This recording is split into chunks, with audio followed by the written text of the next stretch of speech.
ಆತ್ಮೀಯ ಬಂಧುಗಳೇ, ಶ್ರೀರಾಮಚರಿತಮಾನಸ ಅಯೋಧ್ಯಾಕಾಂಡ, ಇದರಿಂದ ಚೌಪಾಯಿಗಳು ಮತ್ತೆ ದೋಹೆಯನ್ನ ತಿಳ್ಕೊಳ್ಳೋಣ. ಅಜಿನ್ ಬಸನ್ ಫಲ ಅಸನ್ ಮಹಿ ಸಯನ್ ಡಾಸಿ ಕುಸಪಾತ್ ಬಸಿ ತರು ತರನಿತ್ ಸಹತ್ ಹಿಮ ಆತಪ ಬರಷಾ ಬಾತ್ ಯೇಹಿ ದುಃಖ दाह दहई दिन छाती भूख न बासर नींद न राती येहि कुरोग कर औषधु नाही सो धेवु सकल बिस्व मन माही मातु कुमत बड़ई अघ मूला तेहि हमार हित कीन्ह बसूला कली कुकाट कर कीन्ह कुजंत्रु गाड़ी अवधि पड़ी कठिन कुमंत्रु मोही लगी यहु कुठाटु तेहि ठाठा घालेसी सब जगु बारह बाटा मिटई कुजोग राम फिर आये बसई अवध नहीं आन उपाये भरत बचन सुनी मुनि सुख पाई सबहि कीन्ही बहु बांति बढ़ाई तात करहु जनि सोचु विशेषी सब दुखु ಮಿಟಿಹಿ ರಾಮ ಪಗ ದೇಖಿ. ಇವು ಚೌಪಾಯಿಗಳು ಮತ್ತೆ ದೋಹೆ. ಈಗ ಇದರ ಅರ್ಥವನ್ನ ತಿಳ್ಕೊಳ್ಳೋದಕ್ಕೆ ನಾವು ಪ್ರಯತ್ನ ಮಾಡೋಣ. ಇಲ್ಲಿ ತುಳಸಿದಾಸರು ಹೇಳ್ತಾರೆ, ಭರತ ತನ್ನ ಚಿಂತೆಗೆ ಕಾರಣವನ್ನ ತಿಳಿಸ್ತಾ ಹೇಳ್ತಾನೆ, ರಾಮ ಲಕ್ಷ್ಮಣ ಸೀತೆ ಇವರು ಕಾಡಲ್ಲಿ ಬರೀ ಕಾಲಲ್ಲಿ ನಡೀತಾ ಇದ್ದಾರಲ್ಲ, ಅದೇ ನನ್ನ ಚಿಂತೆಗೆ ಕಾರಣ. ಅವರು ವಲ್ಕಲ ವಸ್ತ್ರಗಳನ್ನ ಧರಿಸ್ತಾ ಇದ್ದಾರೆ, ಅಂದ್ರೆ ಕಾವಿ ಬಟ್ಟೆಗಳನ್ನ ತೊಟ್ಟಿದ್ದಾರೆ, ಹಣ್ಣು ಹಂಪಲುಗಳನ್ನ ತಿಂತಾ ಇದ್ದಾರೆ, ದರ್ಬೆ ಮತ್ತೆ ಪತ್ರೆಗಳನ್ನ ಹಾಸಿ ನೆಲದ ಮೇಲೆ ಮಲಗ್ತಾ ಇದ್ದಾರೆ, ಮತ್ತೆ ಮರದ ಕೆಳಗಡೆ ವಾಸ ಮಾಡ್ತಾ ಇದ್ದಾರೆ. ಪ್ರತಿದಿನ ಚಳಿ, ಮಳೆ, ಗಾಳಿ, ಬಿಸಿಲು ಇದನ್ನೆಲ್ಲ ಸಹಿಸ್ತಾ ಇದ್ದಾರೆ. ಈಗ ಒಂದೊಂದು ಸೀಸನ್ ಬಂದಾಗ ಒಂದೊಂದು ಥರ ಚೇಂಜ್ ಆಗ್ತಾ ಇರುತ್ತಲ್ಲ, ಅಂದರೆ ಗಾಳಿನಲ್ಲೂ ಇರಬೇಕಾಗುತ್ತೆ, ಮಳೆನಲ್ಲೂ ಇರಬೇಕಾಗುತ್ತೆ, ಬಿಸಿಲನ್ನ ಸಹಿಸ್ಕೋಬೇಕಾಗುತ್ತೆ. ಈ ದುಃಖ ತಾಪಗಳಿಂದ ಪ್ರತಿಕ್ಷಣ ನನ್ನ ಹೃದಯ ಸುಡ್ತಾ ಇದೆ. ಅಂದರೆ ಅವರಲ್ಲಿ ಚಳಿ, ಮಳೆ, ಗಾಳಿ, ಬಿಸಿಲನ್ನು ಸಹಿಸ್ತಾ ಇದ್ರೆ ಅದನ್ನು ನೆನೆಸ್ಕೊಂಡ್ರೆ ಸಾಕು, ನನಗೆ ಇಲ್ಲಿ ನನ್ನ ಹೃದಯನೇ ಸುಟ್ಟಂಗಾಗ್ತಾ ಇದೆ. ನನಗೆ ಹಗಲಲ್ಲಿ ಊಟ ಸೇರ್ತಾ ಇಲ್ಲ, ರಾತ್ರಿಯಲ್ಲಿ ನಿದ್ದೆ ಬರ್ತಾ ಇಲ್ಲ. ನಾನು ಮನಸ್ಸಲ್ಲಿ ಇಡೀ ಜಗತ್ತನ್ನೇ ಸೋಸ್ಬಿಟ್ರು ಕೂಡ, ಅಂದ್ರೆ ಏನು, ಅದನ್ನ ಹುಡುಕಿದ್ರು, ಎಲ್ಲ ಕಡೆ ಹೋಗಿ ಹುಡುಕಿದ್ರು ಕೂಡ ನನ್ನ ಈ ಒಂದು ಭಯಂಕರವಾದ ರೋಗಕ್ಕೆ ಔಷಧಿ ಕಂಡು ಬರ್ತಾ ಇಲ್ಲ. ಅಂದರೆ ಈ ಹೃದಯ ಸುಡ್ತಾ ಇದೆಯಲ್ಲ, ಇದಕ್ಕೆ ಔಷಧಿ ಇಲ್ಲ. ತಾಯಿಯ ಕೆಟ್ಟ ವಿಚಾರಗಳು ಪಾಪದ ಮೂಲವಾದ ಬಡಗಿ.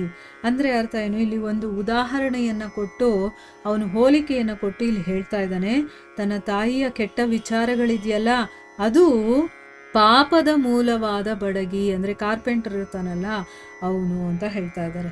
ಅವನೇನು ಮಾಡ್ತಾನೆ, ನಮ್ಮ ಹಿತವನ್ನ ಬಾಚಿಯನ್ನಾಗಿಸ್ಕೊಂಡು, ಅಂತಂದ್ರೆ ಏನು, ನಮ್ಮ ಒಳ್ಳೇದನ್ನ ಒಂದು ಇನ್ಸ್ಟ್ರೂಮೆಂಟ್ ಮಾಡಿಕೊಂಡು, ಆ ಬಡಗಿ ಒಂದು ಇನ್ಸ್ಟ್ರೂಮೆಂಟ್ ಇಟ್ಕೊಂಡಿರ್ತಾನೆ ನೋಡಿ, ಹೊಡೆಯೋದಕ್ಕೆ ಅಥವಾ ಅದನ್ನು ಕೆತ್ತೋದಕ್ಕೆ, ಅದು ಇನ್ಸ್ಟ್ರೂಮೆಂಟು. ಅದರಿಂದ ಏನಾಗ್ತಾ ಇದೆ, ಕಲಹ ಅನ್ನುವಂತಹ ಕೆಟ್ಟ ಮರದಿಂದ ದುಷ್ಟಯಂತ್ರವನ್ನ ತಯಾರು ಮಾಡಿದ್ದಾನೆ. ಅಂದರೆ ಆ ಇನ್ಸ್ಟ್ರೂಮೆಂಟು ನಮ್ಮ ಒಳ್ಳೆಯದು, ನಮ್ಮ ಹಿತ ಅನ್ನುವಂಥದ್ದನ್ನ ಯೂಸ್ ಮಾಡಿಕೊಂಡು ಅದರಿಂದ ಜಗಳ ಅನ್ನುವಂತಹ ಕೆಟ್ಟ ಮರದಿಂದ ಒಂದು ದುಷ್ಟ ಯಂತ್ರವನ್ನ ತಯಾರು ಮಾಡಿಕೊಂಡಿದ್ದಾನೆ. 14 ಅವಧಿ ಅನ್ನುವಂತಹ ಕುಮಂತ್ರವನ್ನ ಪಠಿಸಿ, 14 ಅವಧಿ ಅನ್ನುವಂಥ ಒಂದು ಕೆಟ್ಟ ಮಂತ್ರವನ್ನ ಪಠನೆ ಮಾಡಿ ಆ ಯಂತ್ರವನ್ನ ಅಯೋಧ್ಯೆಯಲ್ಲಿ ಹೂಳಿಟ್ಟಿದ್ದಾನೆ. ಅಂದರೆ ಈಗ ಮಾಯಾ ಮಂತ್ರ ಮಾಡಿಬಿಟ್ಟು ಅದನ್ನು ಹೂಳಿಡ್ತಾರಲ್ಲ, ಅದನ್ನು ಯಾರು ತೆಗಿಯೋಕ್ಕಾಗಬಾರ್ದು, ಆ ರೀತಿ ಮಾಡ್ತಾರಲ್ವಾ, ಅದನ್ನು ಇಲ್ಲಿ ಹೇಳ್ತಾ ಇದ್ದಾನೆ.